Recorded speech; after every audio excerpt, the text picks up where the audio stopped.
Hosted by you/tasty_word_2747.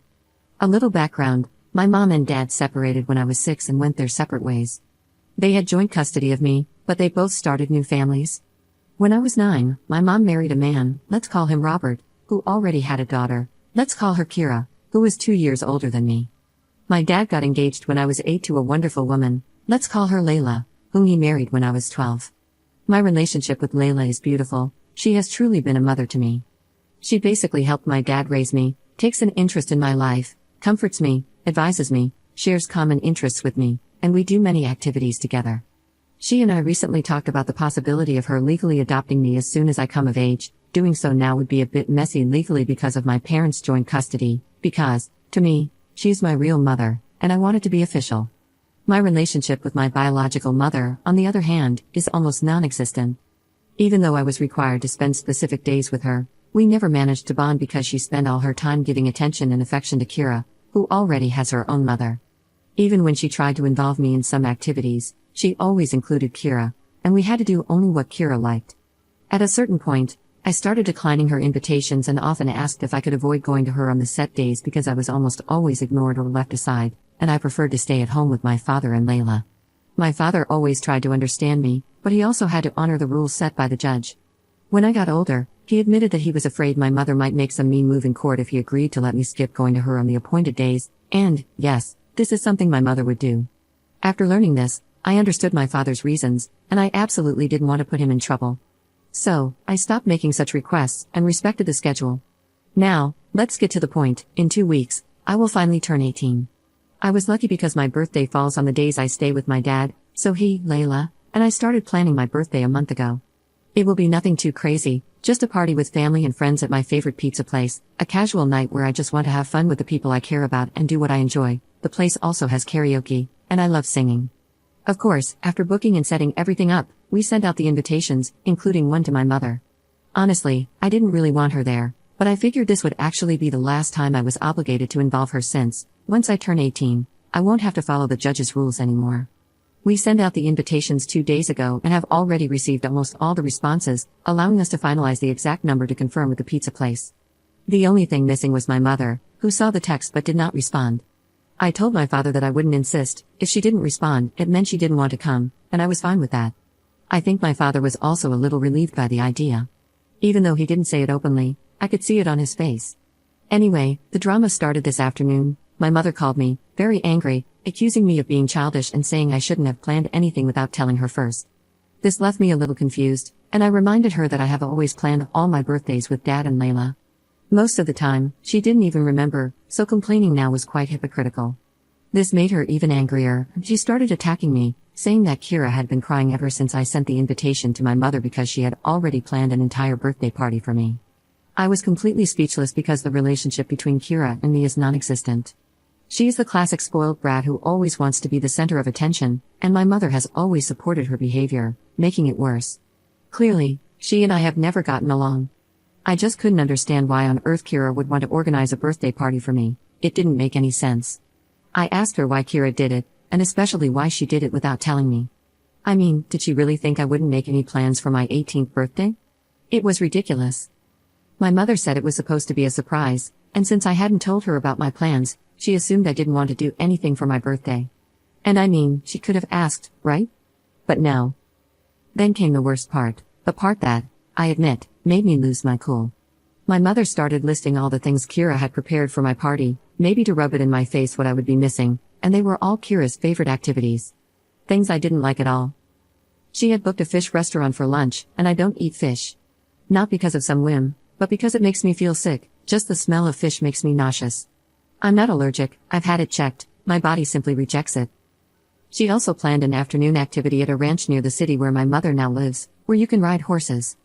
And, well, I don't like it. I have nothing against horses in particular, but the idea of riding one or getting really close to such a large animal scares me. Then she planned to go back to my mom's house for a backyard barbecue for dinner, which I definitely didn't want to do because I don't want to spend more time with my mom than absolutely necessary. My mother also mentioned that they had already sent out invitations to everyone. At that point, I was completely speechless, but I had to ask her who they had sent them to because my friends, my dad, and his family hadn't received anything.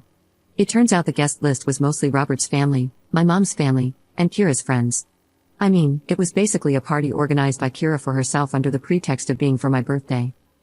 So, I didn't hold back anymore. I laughed in my mother's face and hung up the phone. It was all too ridiculous to be true, come on.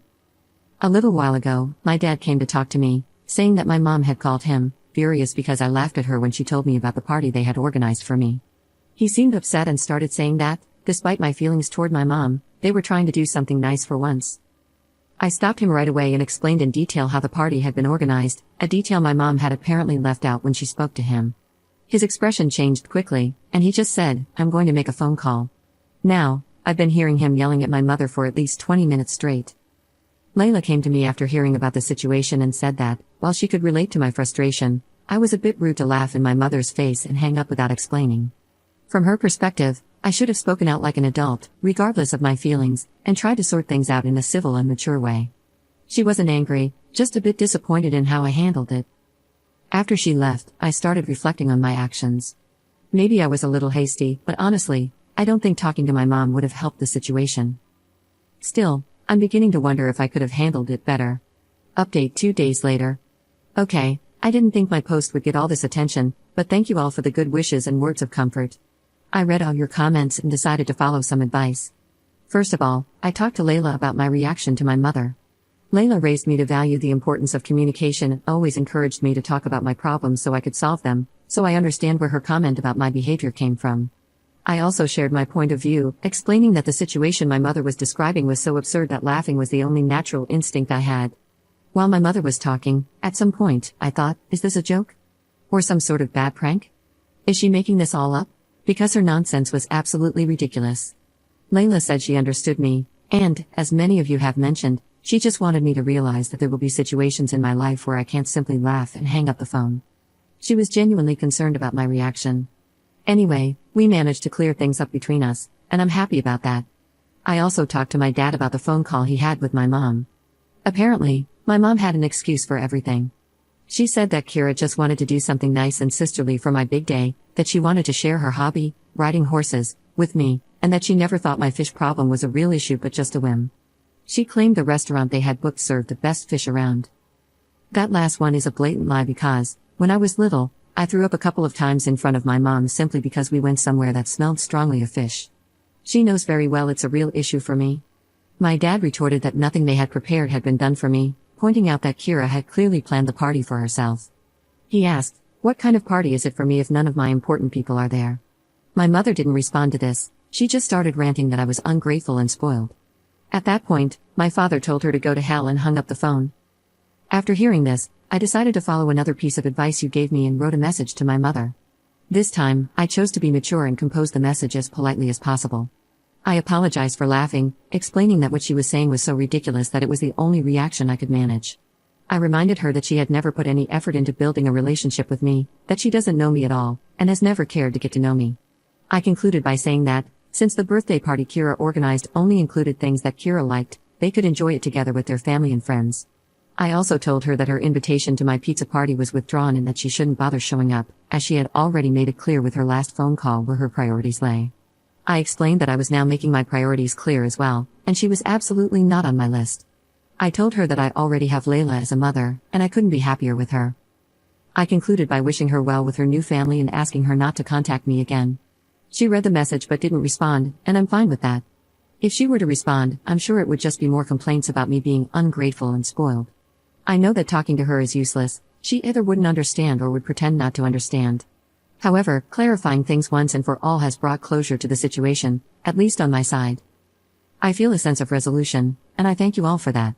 I probably would have just given up and ended contact with her after my 18th birthday without saying anything, but your comments helped me realize that a firm, definitive end was necessary. For those who ask how my mom could throw me a surprise party when I wasn't with her, my dad asked her the same question, along with asking how she could possibly think he wouldn't throw me an 18th birthday party. He took that a bit personally, lol.